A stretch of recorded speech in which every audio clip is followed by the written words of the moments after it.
2018 is here and it's time to get into the future. And the future to me is definitely Ryzen. Currently I'm on the 1150 socket with an i5 4460 and an RX 480 on a Gigabyte ATX motherboard on my Corsair case.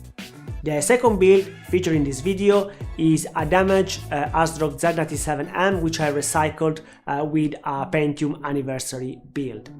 The build is currently in a Beat Phoenix Phenom Micro ATX case without a GPU because the motherboard is damaged, and therefore is just good for light gaming for my son with Minecraft and Five Nights at Freddy's and that kind of stuff.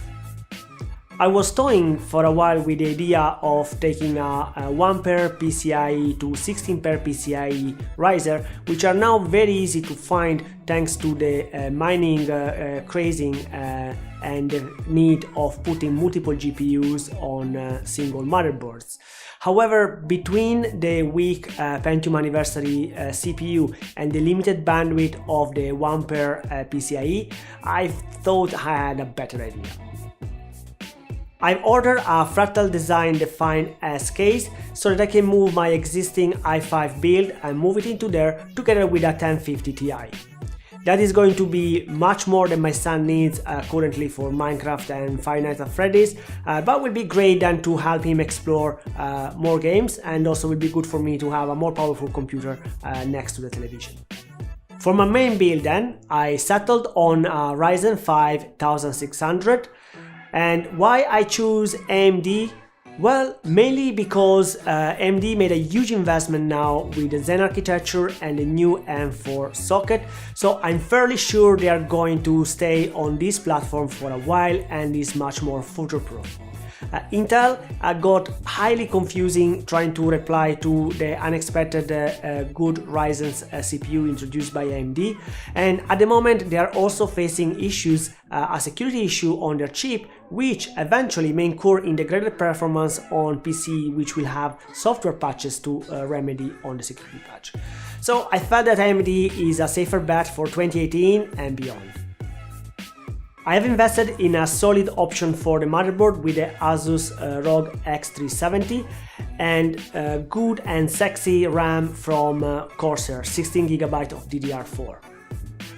The Ryzen 5 with its 6 cores will be a solid upgrade over the i5 4460, although I will be curious to see how it performs with poorly optimized games that are very CPU dependent, such as for example Arma 3. So stay tuned maybe for some benchmark while I will put all this together. Another big investment was the NVMe from Samsung. I settled on the 960 Non-Pro because I prefer to buy not the fastest, given even the not as fast Pro is mind-blowing, and ensure that I'm having a good amount of storage with 500GB. At the moment my 250GB SSD is good enough just to host the operating system and one game, and I would like to have the opportunity to have enough storage to take full advantage of the speed of NVMe and not limit myself only on a couple of games and the operating system installed on it. But wait, what about RGB? Glad you asked. At the moment, my case is a Corsair Crystal 460X, which I bought specifically for the included RGB fans, the SP120 from Corsair. I must say I'm a little bit disappointed by the RGB options of the fans, as they are not really having the full spectrum of RGB color, and most importantly, the light they are emitting is not strong enough to provide good illumination to the case.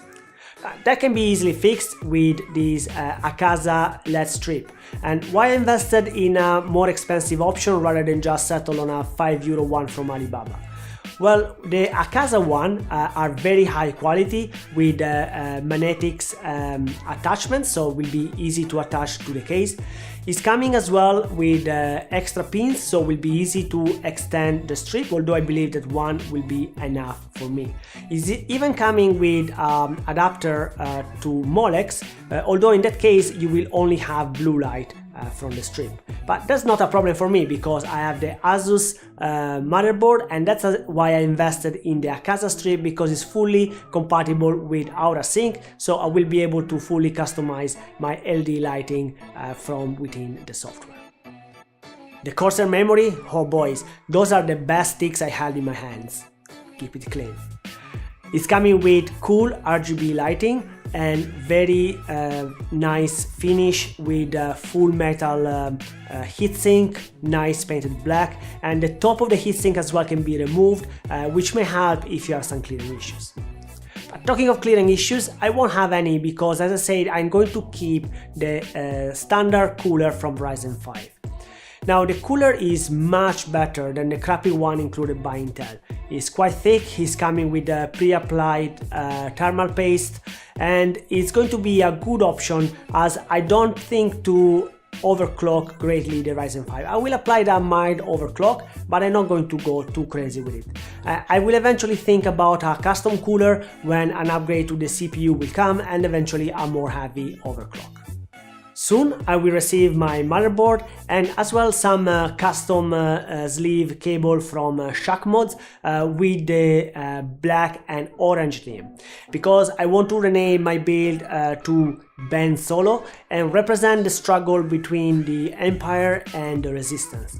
That's why my fans are already set on the fancy orange glow, and I even went as far as doing some crafty custom stickers applied on the fan, and I can't wait to put everything together and show you the end result. Hope you enjoyed this teaser for my Ben Solo build. Be sure you subscribe and click the bell so you are going to get notified when I put all of these together and you can see what the end result will be for my build. May the master race be with you.